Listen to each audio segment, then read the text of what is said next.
ದೇಶದಲ್ಲಿ ಬೇಜವಾಬ್ದಾರಿ ವರ್ತನೆಯಿಂದ ಏಡ್ಸ್ ಪೀಡಿತರ ಸಂಖ್ಯೆ ಏರಿಕೆಯಾಗುತ್ತಿದೆ ಎಂಬ ಅಂಶ ಎಲ್ಲರಿಗೂ ತಿಳಿದಿದೆ. ಆದರೆ ಗಂಟೆ ಹೊಡಿ ಸಂಬಳ ತಗೋ ಮನಸ್ಥಿತಿಯ ಅಧಿಕಾರಿಗಳ ಬೇಜವಾಬ್ದಾರಿತನದ ವರ್ತನೆಯು ಈ ರೀತಿಯ ಕಾಯಿಲೆಗಳ ಏರಿಕೆಗೆ ಪ್ರಮುಖ ಕಾರಣವಾಗಿದೆ. ಗೋಪಿ ಮಂಚೂರಿಗೆ ಬಳಸುವ ಬಣ್ಣದಿಂದ ಕ್ಯಾನ್ಸರ್ ಹರಡುತ್ತೆ ಎಂದು ನಿಷೇಧಿಸುವುದಾದರೆ, ರಸ್ತೆ ಬದಿಯ ಟ್ಯಾಟೂ ಹಾಕುವುದು ಸಹ ಮಾರಣಾಂತಿಕ ಕಾಯಿಲೆ ಹರಡುವ ಸಾಧ್ಯತೆ ಇದೆ. ಆದ್ದರಿಂದ ಇದನ್ನು ನಿಷೇಧಿಸಬೇಕಿದೆ. ಪಟ್ಟಣದ ಶ್ರೀ ಲಕ್ಷ್ಮೀ ನರಸಿಂಹಸ್ವಾಮಿ ರಥೋತ್ಸವದ ದಿನದಂದು ಸಾರ್ವಜನಿಕರ ಆರೋಗ್ಯಕ್ಕೆ ಮಾರಕವಾದ ಸಣ್ಣ ವಿಷಯದ ಬಗ್ಗೆಯೂ ಅಗತ್ಯ ಕ್ರಮ ಕೈಗೊಳ್ಳಬೇಕಾದ್ದು ತಾಲೂಕು ಆರೋಗ್ಯಾಧಿಕಾರಿಯ ಆದ್ಯ ಕರ್ತವ್ಯವಾಗಿದೆ. ಪಟ್ಟಣದಲ್ಲಿ ಯಾವುದೇ ಮುಂಜಾಗ್ರತಾ ಕ್ರಮಗಳಿಲ್ಲದೆ ರಸ್ತೆ ಬದಿ ಸಾವಿರಾರು ಯುವಕರಿಗೆ ಟ್ಯಾಟೂ ಹಾಕಿದ್ದಾರೆ.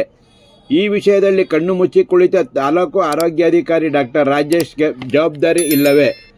ಮಾರ್ಚ್ 22, 2024 ನಿಮ್ಮ ಹೊಳೆನರಸೀಪುರ ಸುದ್ದಿಯಲ್ಲಿ ಮಾರಣಾಂತಿಕ ಟ್ಯಾಟೂ ಕುರಿತು ಸುದ್ದಿ ಪ್ರಸಾರಗೊಂಡಿತ್ತು. ಆದರೆ ಜಾತ್ರಾ ಮಹೋತ್ಸವದಂತಹ ಉತ್ಸವಗಳಲ್ಲಿ ಮುಂಜಾಗ್ರತೆ ಕ್ರಮವಾಗಿ ಹೆಚ್ಚಿನ ಜಾಗ್ರತೆ ವಹಿಸಬೇಕಿದ್ದ ತಾಲೂಕು ಆರೋಗ್ಯಾಧಿಕಾರಿ ಅವರ ಬೇಜವಾಬ್ದಾರಿ ವರ್ತನೆ ಖಂಡನೀಯ. ಹಾಗೂ ಟ್ಯಾಟೂ ಹಾಕಿಸಿಕೊಂಡ ಸಾರ್ವಜನಿಕರು ಕಾಯಿಲೆಗೆ ತುತ್ತಾದರೆ ಯಾರು ಹೊಣೆ?